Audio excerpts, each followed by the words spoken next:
Solar ড্রোনের project শুরু হয় ২০১১ সালে।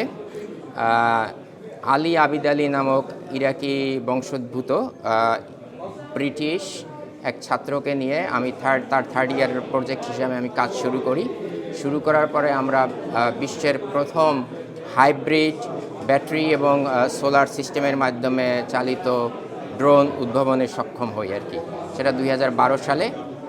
পরবর্তীতে সেটাকে এক্সপান্ড করার জন্য কোনো রকম ব্যাটারি ছাড়া চালানো যায় কি না একটা প্রুফ অফ কনসেপ্ট প্রজেক্ট নিয়ে আমরা কাজ করি। সেটা ছিল একটা এমএনজ বা মাস্টার্স প্রজেক্ট। তো একই সাথে আলীর সাথে আরও ৬ জন স্টুডেন্টকে সেখানে আমরা নেই।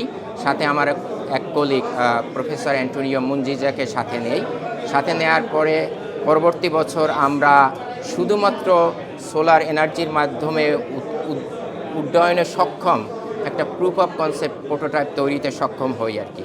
সেটা খুব কোনো ব্যাটারি ছাড়া জাস্ট উড্ডয়নে সক্ষম, সেটা আমরা প্রমাণ করতে সক্ষম হয়েছি। সেই প্রজেক্টের ধারাবাহিকতায় আমি আরও 2 জন পিএইচডি গবেষককে নিয়োগ দিতে সক্ষম হই। তার মধ্যে একজন নাইজেরিয়ান আর আলী আবিদ আলী। তো নাইজেরিয়ান ওর নাম হলো স্টিভেন আগা। ওর মাধ্যমে আরেকটা সোলার ড্রোন আমরা উদ্ভাবনে সক্ষম হই। সেটা হাইব্রিড ব্যাটারি এবং সোলার এনার্জির মাধ্যমে পরিচালিত। সেটা 11 মিনিট পর্যন্ত চলতে পারে আর কি।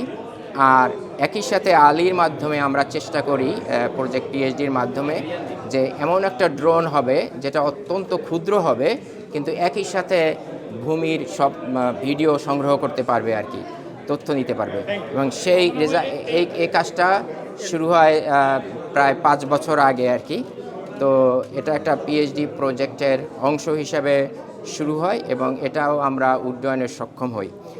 এই ছোটো সিস্টেমটা একটা মাল্টি রোটর সোলার ড্রোন, অর্থাৎ এখানে 4টা রোটর আছে এবং এই মুহূর্তে বিশ্বের সবচেয়ে ক্ষুদ্রতম মাল্টি রোটর সোলার ড্রোন এটা 3.5 মিনিটস পর্যন্ত উঠতে সক্ষম এবং উড়ন্ত অবস্থায় এটা ভূমির যে কোনো ভিডিও করে সেটাকে আবার ভূমিতে প্রেরণ করতে পারে আর কি।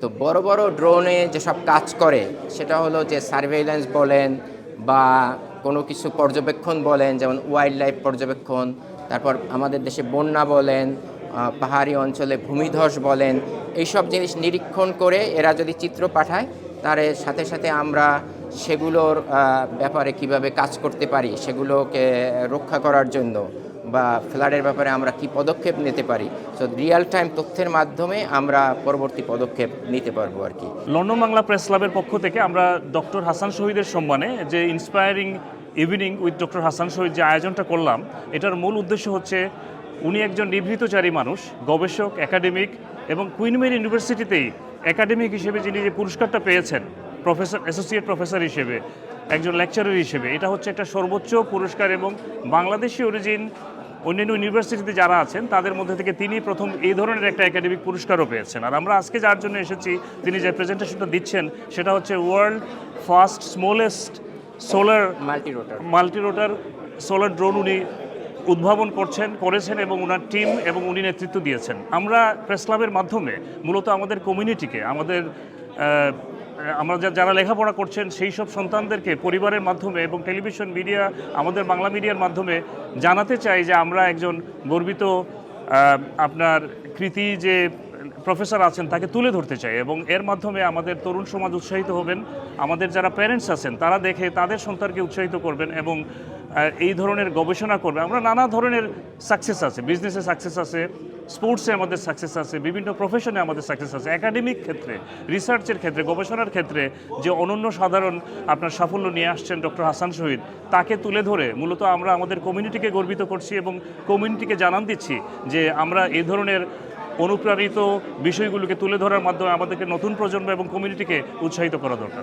সেই বরিশালের বাকেরগঞ্জের হানুয়া গ্রামের ছেলে কে ভেবেছিল যে তিনি একজন বিশ্বসেরা বিজ্ঞানী হবেন। আজকে আমরা তার জন্য গর্বিত এবং আসলে তিনি একজন নিভৃতচারী মানুষ।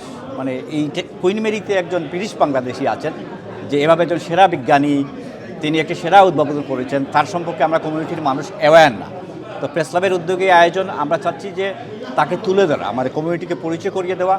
এর মাধ্যমে আমাদের এখানকার যে ব্রিটিশ বাংলাদেশি নতুন প্রজন্ম বিভিন্ন ইউনিভার্সিটি লেখাপড়া করছেন এবং সাফল্যের সাথে তারা বিভিন্ন জায়গায় অবস্থান করছেন, তারা হাসান শহীদ ভাইয়ের এই আবিষ্কার থেকে, এই উদ্ভাবন থেকে তারা ইন্সপায়ার হবেন এবং তারাও তাদের জীবনে এই ধরনের উদ্ভাবনী বিভিন্ন কাজ করতে তারা উদ্বুদ্ধ হবেন। আমরা আশা করি আমাদের এই প্রোগ্রাম এই কমিউনিটির কাছে এই হাসান শহীদকে তুলে ধরতে সহায়ক হবে এবং আমাদের নতুন প্রজন্ম ইন্সপায়ার হবে।